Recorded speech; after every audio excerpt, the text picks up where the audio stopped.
கால தாமதம்லாம் இல்லை. அங்கே எல்லா மாநிலங்களோட பார்லிமெண்ட் போர்டோட நேர்காணல் நடந்து கொண்டு இருக்கிறது. தமிழ்நாடு முடிஞ்சிருச்சு. தமிழ்நாட்டில் 5 சீட்டு தான். பல மாநிலங்களில் 30, 40, உத்தரப்பிரதேசம் போன்ற மாநிலங்களுக்கு நேற்று இரவு நடந்திருக்கிறது.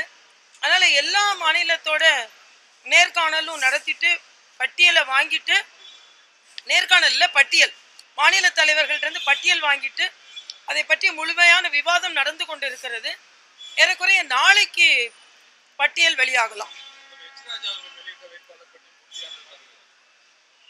வெளியிட்டிருக்க கூடாது, அது தவறு. ஆனால் அவரே நான் உத்தேச பட்டியல்னு சொல்லியிருக்கிறார். அது தவறாக நடந்து விட்டது. அதனால் மத்திய தலைமையிடமிருந்து வெளியிடப்படுகின்ற பட்டியல் தான் உண்மையான பட்டியல், அதிகாரப்பூர்வமான பட்டியல். வேட்புமனு தாக்கல் எப்போ இருக்கும்? ஏன்னா எல்லா கட்சியும் நாளைக்கு வேட்புமனு தாக்கல் பண்றாங்க. திமுக, அதிமுக எல்லாமே. அதிமுக கூட்டல இருக்கு. நீங்க எப்போ வேட்புமனு தாக்கல்? திங்கட்கிழமை வேட்புமனு தாக்கல் செய்யும்.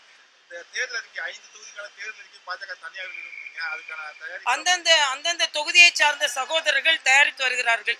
ஏறக்குறைய தூத்துக்குடி இது நிறைவடைந்து விட்டது. 26ஆம் தேதி இல்லைன்னா 27ஆம் தேதி தூத்துக்குடிக்கான விஷன் டாக்குமெண்ட்டை நான் வெளியிடுறேன். அன்னைக்கு மரியாதைக்குரிய பியூஷ் கோயல் அவர்கள் வருவதற்கு வாய்ப்பு இருக்கிறது. அவர்கள் வந்தார்கள் என்றால் அவர்களை வைத்து அதை வெளியிடலாம் என்று இருக்கிறேன். பாஜக மற்றும் அதன் கட்சியில தீவிரமா எதிர்த்து பிரச்சாரம் செய்ய போறோம். நாங்க பாஜக வீட்டுல தோல்வி செய்ய வைகோ சிரிப்பதை தவிர வேற ஒன்றும் சொல்வதற்கு இல்லை. வைகோ நினைச்சு எங்களை தோக்கடிக்க முடியும்னா அதுக்கப்புறம் என்ன அரசியல் நான் கேட்கிறேன். ஒண்ணுமே இல்லை. அவர் என்ன சொன்னாலும் சொல்லிக்கொண்டே இருக்கட்டும், நாங்கள் வெற்றி பெற்று கொண்டே இருப்போம். இதுல ராஜகண்ணப்பன், வைகோ இவங்கெல்லாம் சொல்லி எங்களை தோக்கடிச்சிட முடியும். ராஜகண்ணப்பன் சொல்றாரு நோட்டாக்கு கீழே உள்ள எங்களது தமிழகத்துல வேணா நாங்க வளர்ந்து வரலாம். இந்தியாவில் ஆண்டு கொண்டிருக்கின்ற கட்சி 16 மாநிலங்களுக்கு மேல நாங்கள் ஆண்டு கொண்டிருக்கின்ற கட்சியை எவ்வளவு வேணாலும் நீங்க கீழே சொல்லுங்க. நான் அப்படிலாம் இல்லை. நாங்க நேர்மறையான அரசியலை கொண்டு வைக்கிறோம். மக்களிடம் நல்லதை கொண்டு செல்ல போகிறோம். மக்களுக்கு நல்ல திட்டங்களை கொடுக்க போகிறோம். எதிர்மறை அரசியலை அவர்கள் பேசிக்கொண்டே இருக்கட்டும். பேசி பேசி பேசி வைகோவோட வாய் ஓயட்டும். ஏன்னா கருப்பு கொடி காமிச்சு காமிச்சு கை ஓஞ்சி போச்சு. அரசியல் செஞ்சு ஆளே ஓஞ்சி போயிட்டாரு. இன்னைக்கு அவங்க கட்சி தொண்டர்களுக்கே விருப்பம் இல்லாத ஒரு கூட்டணியில சேர்ந்திருக்கிறாரு.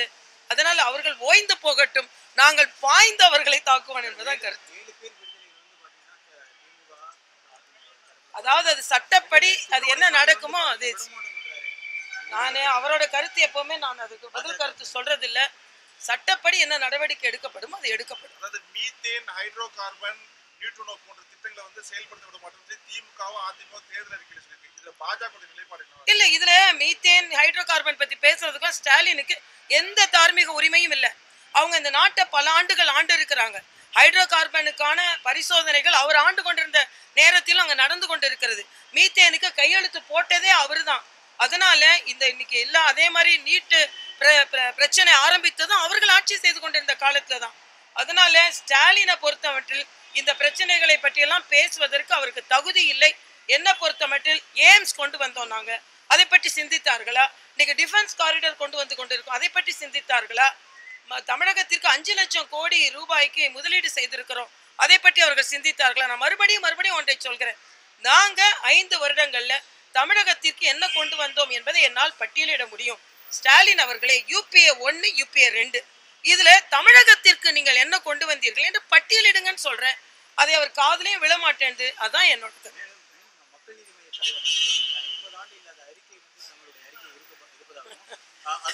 மக்கள் நீதி மையத்துல இருந்து ஒருத்தவங்களா போய் அது நீதி மையம் ஆகுமா இல்லையான்னு அதே ஒரு சந்தேகமா இருக்கு. இதுல வேற பல தொழிலதிபர்களை அவர்கள் நிறுத்தி இருக்கிறார்கள், பாவம் ஏழை பங்காளர்கள். அதனால மையம் நினைச்சு டெல்லியில மாற்றம் உருவாகும்னா இதை சிரிப்பதா இல்லை என்றால் என்ன எடுத்துக்கொள்வதுன்னு தெரியல. அதனால அவர் ஏதோ பேசி கொண்டு இருக்கிறார், அவ்வளவுதான். ஹாட் சினிமா அப்டேட்ஸ் உங்களுக்கு தெரிஞ்சுக்கணும்னா உடனே நம்மளுடைய ஃபன் அட் வீடியோவை லைக் பண்ணுங்க, ஷேர் பண்ணுங்க, கமெண்ட் பண்ணுங்க, மறக்காம சேனலை சப்ஸ்கிரைப் பண்ணுங்க.